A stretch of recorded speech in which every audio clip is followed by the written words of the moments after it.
journey. This is the first time we've manifested this, so I feel like it's a experiment in real time, but also a joyful manifestation. Thank you. Are you good? Okay. Welcome to Saturday, Solar Punkification. And we are really delighted here to be able to welcome Mei Lin Fung, because we are able to make feasible what we are up to because of incredible fellow researchers and thinkers in the sector and people who've been approaching the challenges of how we navigate our reality with interdisciplinary integration, grace, and the synchronicity of opportunity of the time we are in and the unique opportunities for social impact and agency that we can have. I want to say thank you all for tuning in, and I'm going to hereby hand over to Mei Lin. Thank you, Bobby. Well, I'm a visitor to Solar Punk land from the OG land. So my OG qualifications are all up there, and the fact is, for the last 40 years, I've been solely in the establishment. But I think we're in a very special time right now. This morning I heard a talk by Daniel Dennett, and he talked about change blindness. Has anyone heard what change blindness is? That means that you're blind to the changes that are happening. This is actually a visual phenomenon. Think about how we see things, and I think especially we're in a solar punkification art gallery. When we see things, we see everything. But actually what's happening with our eyes is our eyes are multitasking. Our eyes are going all over the place, and it's switching from one point to another.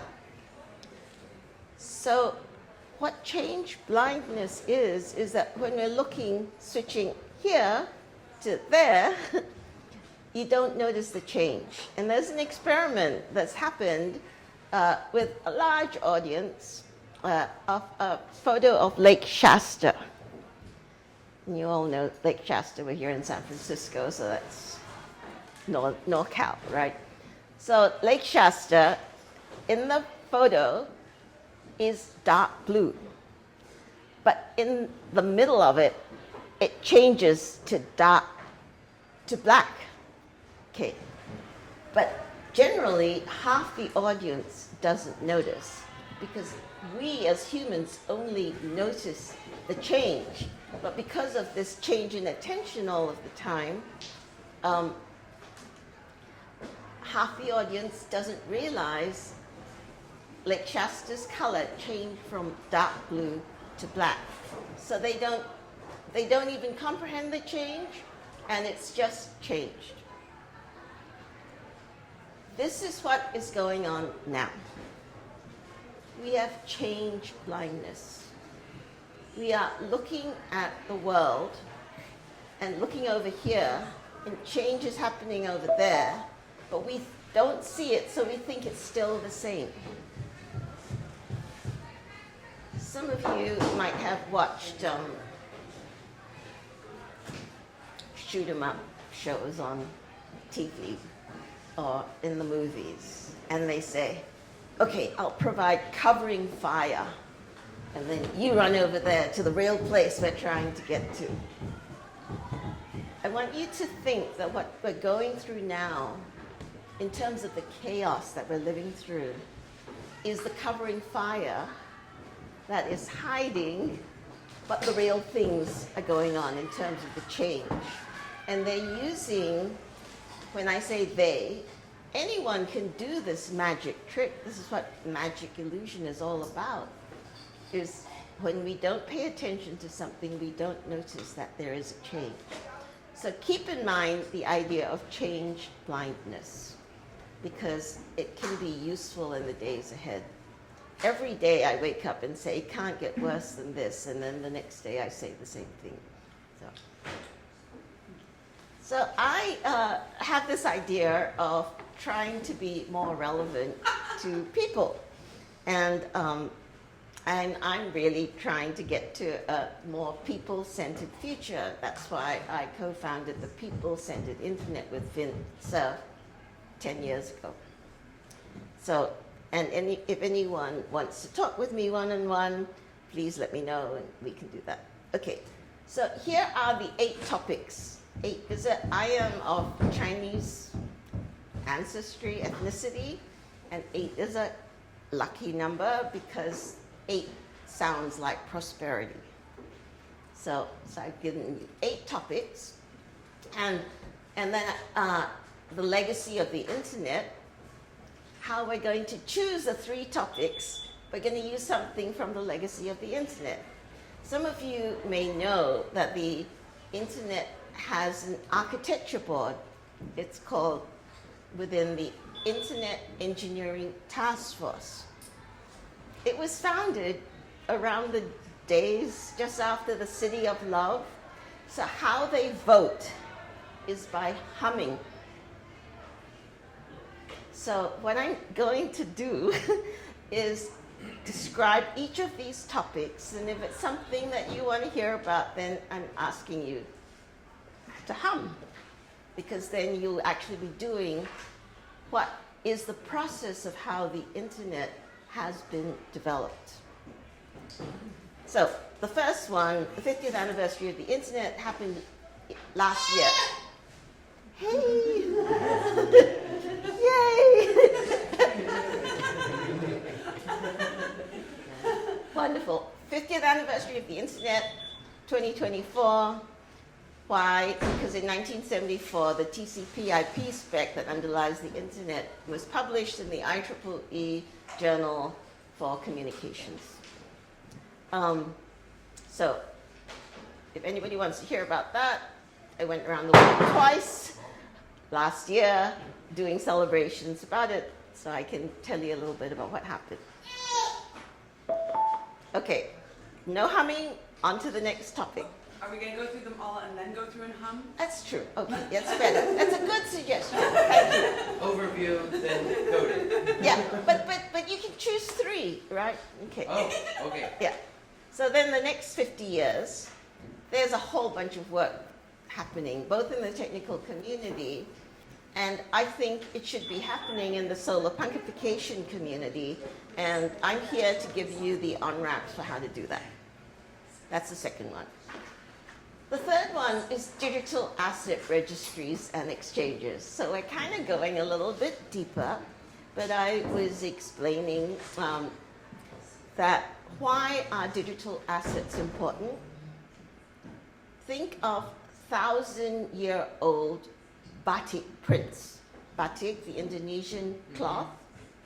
Some of these patterns are 1,000 years old. That means that people for 1,000 years have maintained that pattern. Today, anybody going into that village can take a photo and claim that pattern. So digital assets are changing what people can establish their rights over. I gave a talk at the Harvard Club last September about how the land rights and the issues that happen with indigenous people is now happening with digital rights. I have a lot of stories about that. Number 4 is that I created the IEEE Technical Committee on Sustainability under one of the IEEE societies. This is very, very OG. Society for the Social Implications of Technology. That society is about 30 or 40 years old. So it really needs an infusion of solar punkification, and I can invite you to be part of that committee if you want to. The 5th one, who knows what CBDCs are? Good. Central bank digital currencies. So you probably heard of Bitcoin. This is the Bitcoin of the central banks. It's not Bitcoin, it's something else. It's digital currencies. Why are people so afraid of digital currencies? Because it's a way for Big Brother to look at you and everything you do. That's on the negative side. On the positive side, CBDCs could allow our digital footprints to allow us to collectively get the benefits of like insurance and there are a whole lot of collective things that we could do better if we had all our digital footprints. But the issue is, how do you govern that data? Who gets to govern that data? And there's been work done on that. So number 6, data cooperatives is one of the avenues for having local governance over data. So this is now really going deep, right? And all these things that say Think 7, these are papers that I have authored or initiated at the level of the G7. Very OG, but it's all happening, and the G7 is right now, the group of 7 countries, they come together and kind of work out what they want to do together. This year, the G7 presidency is Canada. Next year is USA. Nobody knows what's going to happen next year. You could go to G6, who knows, right? You know who G8 was? Russia. So, Oh my God. so G8 went to G7. Anyway, I can go on about that. And then finally, the other one is one of the papers that I wrote for the German G7 in 2022 was with a whole bunch of other people, including Sir John Aston, one of the big statisticians in the UK, about community climate clubs, about how what was happening was Germany was proposing the G7 climate club. And I said, what can you do at the top like that?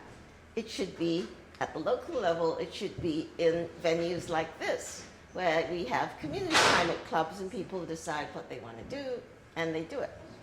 So, and then number 8 is your choice. So you can ask for anything, and I will talk about it. So you can choose 3. So you have 3 hums, okay? And then I will talk for about 5 minutes, and then we can talk together, and then let's go. Okay. How do we do the your choice part? Do we just blurt it out? Or Yeah, you blurt it out. Okay. Blurting is good. I have a thought for that one. Can I Okay. say that now? Yeah. So there's so many like disparate things going on. It's like an incredible ecosystem, but it's really hard to see sort of the synthesis of all of these organizations and this work being done. And that is a good thing. I don't think it should necessarily come together and be this like huge mainstream vision necessarily, but how do we maintain emergence and sort of this network that's organically occurring, but also find more harmony, synthesis, and mutual support for each other? Great. However you frame it. That actually almost fits into 6? number 1, Oh, because the idea of network of networks was right at the beginning of the internet. In fact, one of the things that I would say is the internet spread because of the whole idea of networks, and I can go into chapter and verse for this, because one of the things that I didn't say about me was that for the U.S. Department of Defense, I was a subject matter expert on networked improvement communities in a 4-year study on the future of health. And so I can go into all of that if you want. can So I you say, can hum very loudly for that one. can I say one other thought? Yeah, I'm yeah. curious about number 3. Yep. If there's, if you have like sort of experience and knowledge and interest in how that relates to sort of open source and copyleft kind of models of group ownership sort of ideas, where it's not protected ownership but more open ownership. Yes, I do have ideas. Cool. And I'm in discussion with Creative Commons. Amazing. Okay, so for those who just joined us, you can choose 3 topics. Yes, we are going to vote by humming, which is how the Internet Engineering Task Force votes. When I say number 1, if you want to hear choose number 1 as one of the 3 you want to hear about, then you hum. Okay. Ready? Everybody understand? No questions? We're ready to go? Ready. I understood absolutely nothing. Do I choose like the topics you will suggest? Yes, yes. Oh, okay. Go ahead. Okay, so she's gonna go through 1 through 8, and then we're gonna hum. The 3 that you are the most interested in, you hum. Instead of raising your hand, we're humming.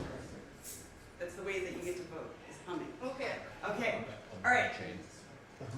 So, I mean, this is not a joke. The decisions about how the internet is architected are decided by humming. It's still the case today. Yes. The Internet Engineering Task Force makes voting by humming. Okay, we're going to go through all 8. You get 3 chances to hum. And we'll just do it based on volume. Right. Okay, since you know, I will facilitate and you help me work out which are the 3. Okay. Okay. Number 1, the 50th anniversary of the internet. Great. You see, you are now already in the history of the internet just by doing this. Number 2, the next 50 years. Number 3. Okay. Number 4. Number 5. Number 6. Number 7. Number 8.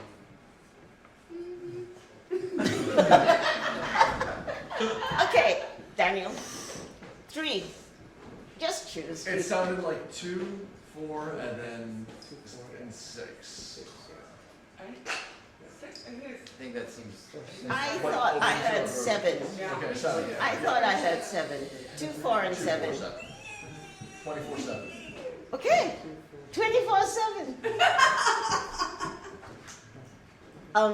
Okay, so I'm just going to talk. What's 2? The next 50 years. Yes. You know who's been missing in the conversations about the next 50 years? Young people. So we held one of our internet anniversaries called I50Y, and that was in Brussels in December. And the Internet Society Youth Group and the Generation Connect of the ITU and various other, the Internet Governance Forum, youth, all came together in a virtual conference to say, we have opinions and not enough people are asking for them. We are brought into conferences as the token youth voice, and they're supposed to speak like a youthful person, and then that's it. So what I believe is that, in fact, the internet was brought out by young people. Vint Cerf and Bob Kahn, when they did the TCP/IP spec, Vint Cerf was 30 years old. 30 years old people are not helping to shape the future in the same way. So I'm challenging us, the solar punkification world. How can we bring young people into the discussions? And I am a bridge to taking your ideas to doing that. So this is not a, I'm doing all the talking things. I seriously want your ideas. What are we missing? Okay. Sheridan. Gaming is an obvious one. Yeah. Okay, all the young people are gaming now, okay, and all the old people are not, so they're totally out of touch with young people. So I would just gamify everything and make it a challenge, because young people love difficult challenges, not easy ones, all right? So I think the harder the challenges and the more variety, the better. And I think if you do that, and you have awards or different things, buttons, I think most young people will step up to the plate because they're bored right now. And most of the stuff they see is BS. Yeah. A lot of corporate BS, a lot of, I don't know, it's just a lot of old people talking down and condescending to them. And most of the young people I know, they go, okay, boomer, and they just shut them out. Okay, so it's not a question of are they listening. They're not even listening to the boomers anymore. They've kind of written them off. So I think given the fact that they already are connected, they're in gaming, and then they already talk to each other, but they're not challenged, with really serious things that are important for their futures. They're just blown off. Okay? Yep. And I think that's, if you could kind of change that dynamic in that structure, I think that you get every kid involved in the world. Super. Yeah. Aaron, I just want to piggyback come on up that. here and talk because Okay. we need the, yeah.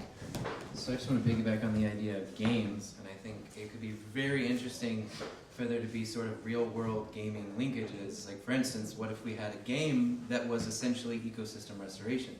And we learn about watershed restoration and how to build water bodies and all these kinds of things in a really good design where it's not just like sort of sterile education, really fun, and we actually see that, and those become sort of proof of concept for real projects that could occur, sort of where the game idea is actually sort of almost a simulation of Earth, and we create real projects on the planet in those actual locations or similar, but we can kind of generate sort of iterative ideas for how to, with expertise in all kinds. It could be like a mycelial organism, right, that grows like with open source sort of feedback and effort. So Let me answer that one, okay? I'm in enterprise, so in enterprise, we're in medical, in urban planning, architecture and construction, right? And gamification has a dirty word. This means you're screwing around, like shoot 'em up, right? Oh, okay. So, I'm sorry. Just come up here. Right. So I am actually enterprise. I'm in medical and sustainable city planning, architecture, engineering, construction. The big divide I see is terminology. We don't use the word gamification in medical and engineering because it's considered screwing around and playing around, non-trivial, shoot 'em up, destruction. Okay, so it's got a negative connotation, even though young people are, and we use all the gaming engines, Unreal VR and Unity. We use the word simulation. Okay, so medical simulators, climate simulators, urban simulators, and that's considered serious because for flight simulators, for example, they test pilots, airline pilots. Doctors now use for medical simulators for surgery. So if you change the terminology, you have to change it. The tricky part is you have to attract them with gamification, make it fun, but then you have to make it serious and professional and use the word simulation. interesting.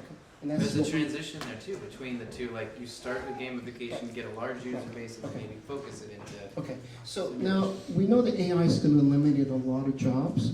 So most young people I know are afraid of the future and what were the jobs. So what we say is that if you learn how to gamify using AI, you learn the tools, right? But when you apply it, it's called simulation for architecture, new construction, horticulture, whatever you feel. But it's serious. It's not playtime. It's real work. Yeah. Okay, and the jobs pay fairly well. They pay up to $250,000 plus if in an area and you can use the simulators and AI. So they pay really well. So that's, I think, the big attraction for young people. Future jobs. Please, come on up. I really want to make sure a woman speaks. Oh, no. Please come I up. was actually on that topic, going to make sure a woman speaks, which is, I wanted to go back to your topic of number 2, which was, how do we have the next 50 years be people-centered and sustainable? Yeah. So I just wanted to make sure to come back to that topic, because I'd love to hear from you Yeah. about how do we have it be people-centered and sustainable. Okay, if you sit back and do nothing, it's not going to happen. That's the reality.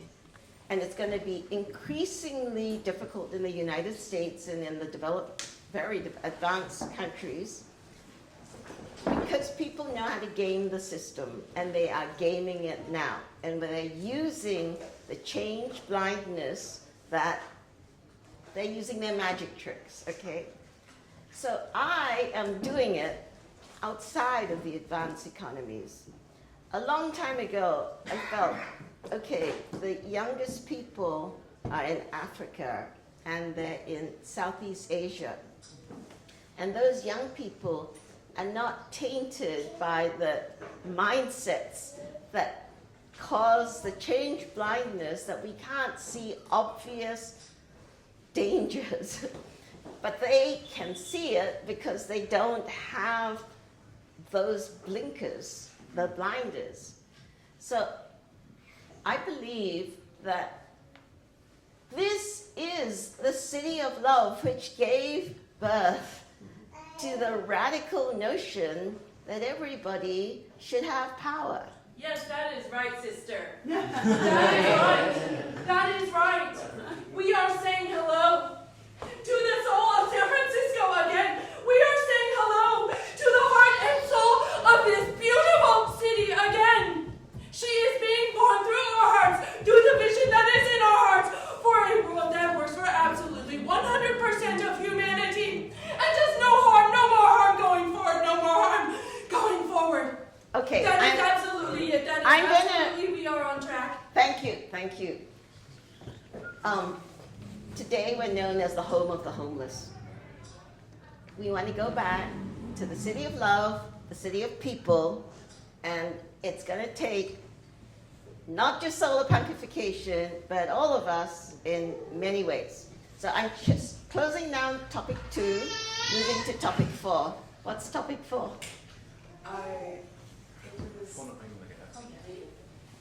You tried.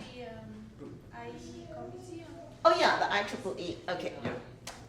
Aligning tech and with planetary goals. Great. So IEEE is the Institute for Electrical and Electronic Engineers. The TCP/IP spec was published in the IEEE Journal of Communications in 1974. What is the IEEE? It is 500,000 technical professionals joined in a network of networks living in 160 countries. There's 10 regions, and the regions tell you all you need to know about how the IEEE is organized. 6 of the regions are in North America. All of Asia is one region, region 10. We are in region 6, by the way. So yes, that's the reality of how, because IEEE was organized out of North America. And this is how it is right now. So IEEE is trying to change. They published AI and ethics. They had the most thrilling title for this handbook called The Ethics of Autonomous and Semi-Autonomous Systems. Sorry, I don't think that's a thrilling title. But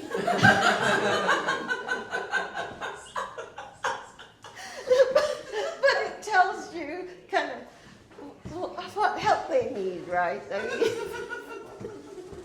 sorry. You were able to hold a straight face for so long, I didn't think you were being facetious.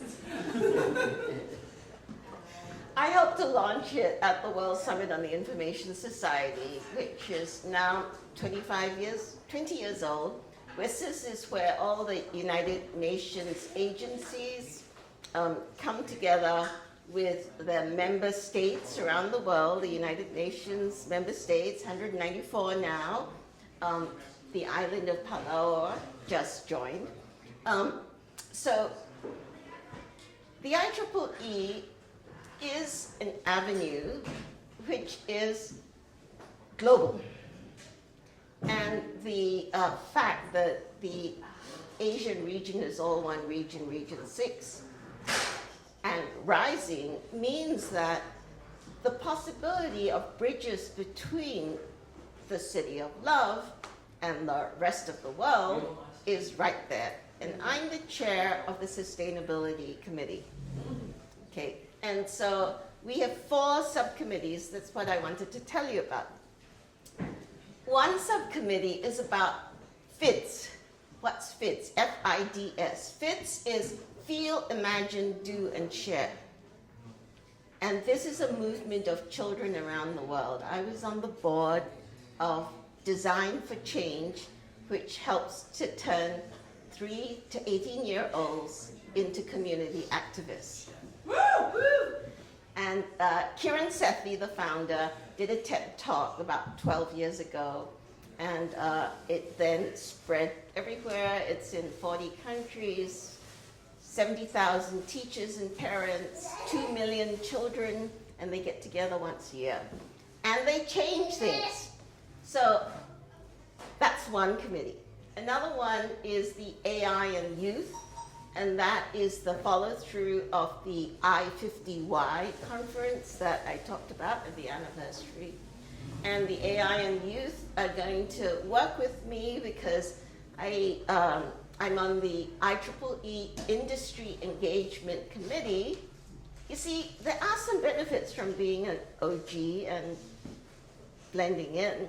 So I'm on the Industry Engagement Committee, which is very important, and I'm the IEEE USA representative, and so we get to engage with the Silicon Valley companies as well as others around the world. And how can industry engagement and AI and youth come together? Well, that's an issue that we are going to take on in this committee, and I'm looking for members to join that subcommittee. The fifth one, the AI and youth, there's STech, which is all about energy efficiency and technology literacy. That's really spearheaded by the women in IEEE who founded Women in Engineering. So there's a whole STech committee as well. And the final one is funding. So some of you were here earlier, you saw my background. I actually studied under I was at MIT when modern finance theory was being invented. And so I learned it from the people who invented it. Fisher Black, Black-Scholes options pricing, Robert Merton, who got into trouble with long-term capital management, but also Franco Modigliani, who talked about capital markets and financial institutions. What I believe in terms of funding is that there are new models emerging, and the chair of this subcommittee is Michael McFarland. He's based in DC. He was the architect and chief operating officer of Fannie Mae. Fannie Mae got into big trouble in 2008, and that led to the financial crisis. Since then, Michael has been the clean the toilet guy, working out how do we fix things so that it doesn't happen again. So I like people like that because it means that they've encountered some of the worst problems that the global financial crisis system has ever encountered. So when we talk about, and I'm just going to use words that I'm not trying to explain, securitization in the rest of the world, people like Michael can help make sure that we don't repeat mistakes that have already happened. What I'm working on with IEEE and the future is, in fact, for digital public infrastructure to allow people to help themselves. And my most important issue is small, medium enterprise financing. Because the promise of the internet has always been that anyone could innovate anywhere. But there's a kind of corollary to that. If you don't have any funding, you can't. One of the stories that Michael has told me is that he was in Brazil, and they said there's something about the United States that has created a middle class. And what is that? The interesting thing was that the answer was one that he had never thought of before, which is the GI Bill. The GI Bill did two big things: much more universal higher education and home ownership. Mm-hmm. And the home ownership was then fostered by the creation of institutions like Fannie Mae, which meant that more people you didn't have to be the richest person in the village. Anyone could end up working out how to own a home. Home ownership gives the potential for people to start businesses because they have collateral that they can borrow money on. So, enough said, we're really doing change the world stuff in this committee, and I hope that some of you will come to me and say, I want to be involved. Okay, what was the next one? Was it? Seven. It's, community Climate clubs. Okay. I really believe in community climate clubs, but I haven't been able to get any traction on this. So let me explain.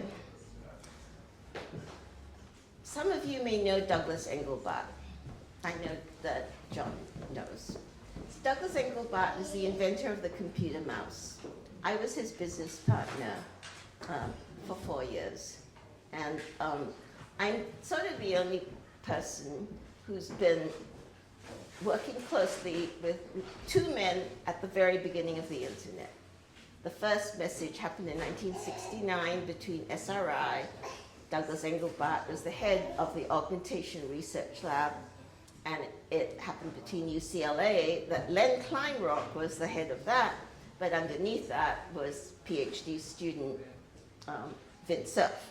So Vint Cerf, Douglas Engelbart, I'm the only person who's worked closely with both of them for years. So with Engelbart, I took him to Singapore, and they said, Mr. Engelbart, Dr. Engelbart, how did you invent the mouse? And that was like the question over and over again. And the whole thing is, the biggest thing that he did was to think about networks. It is he who said, well, we should be able to look at what's in another computer in terms of the files. That, in fact, the idea of networked information centers, which allowed universities to connect to each other, that was his, NIC. And his idea was the next evolution of NICs, network information centers, was networked improvement communities. That it didn't just have to be in a research or education institution. It could be between communities. And that is what inspired community climate clubs, that we should have networked improvement communities everywhere. So finally, I need to tell you about what we found in the DoD-funded thing that I became the socio-technical lead for. Well, I started in 2009, and then there was the head from HHS, Dr. Amit Calvo, and the head from the Air Force, Colonel Brian Masterson. And we all discovered, it was natural to discover it, one of the largest health community networks in the world, which is 8,000 community health centers collaborating in such a way that they were able to raise the level of health in poor and underserved communities to almost equal the health in wealthier communities. And they were able to do that by collective knowledge and wisdom and sharing and learning. I'm going to specifically tell you how that happened, because that's why I believe in community climate clubs. But it's complicated, so it's not a 1-minute story. Supposing you are in a community health center, like the Asian Health Center, which is here in Oakland. In Oakland, they discovered nail salon. There's a lot of respiratory illnesses. And they worked out that it was nail salon ladies. And eventually they did enough studies to convince California to change OSHA. There was no rules for occupational health for nail salon people. And they were all getting sick because of the chemicals that were being used. And the Asia Health Center in Oakland pioneered that, but they weren't able to do it alone. They connected with others who were discovering the same respiratory illness around the country. And so you actually had this scientific, evidence-based research study, which was able to convince the California legislature and some states elsewhere But these are the kinds of things that can happen at the community level if we organize it. The community health centers have been going since 1996, so we have a lot of knowledge about how this works. Now, we should be doing it for climate change, we should be doing it for sustainability. Sharing and learning is what the internet enables. But we need to have infrastructure that allows it to be systematic and not chaotic and not just the loudest voices. So we know something of that because we've seen the methods in 8,000 community health centers. They are considered the ones who made the Affordable Care Act work because they signed up all of the people. 30 million people they helped to bring in because of their status in the community where people trusted that they really believed in them. So I want to finally say the internet spread through university to university network information centers. Those then led to national research and education networks in quite a lot of countries, NRENs. Those NRENs are the NIC hubs for the future, for digital public infrastructures, for more people to help each other and help ourselves and help across the world. Securitization, which is something that I'm working on, is part of what can allow NRENs to bring global finance to local projects in a fair and equitable, inclusive way. Okay, I've talked a lot about that one. Do you want to hear any more? I'm talking to you. So what is the, what would be your dream around community-centered climate action? What do you picture? What would be your vision? Okay, so for IEEE, because I'm bringing all of, everything I do is linked, okay? People look at what I do and they think it's crazy, but actually, I'm the kind of person who builds a jigsaw puzzle from the edges in. So you can't see the connections, but here I'm going to connect. So IEEE created a report called Planet Positive. IEEE is also in every engineering school in the world, just about. They have student chapters. It's kind of mandatory for these students to be student members of IEEE. So we could work with IEEE to help start community climate action groups in every engineering school in the world, if we wanted to. Those doors are possible. I think probably my frustration is that so many people think nobody's listening to me. How will we ever do this? And what I'm trying to say is the threads are there. The dots can be connected. And you have to have patience that it's not about you telling your story louder or better. It's about weaving the pieces together. So I'm going to actually wrap up. Is that the last one? Okay, I'm going to wrap up because I think that I heard something on the radio on the way coming here.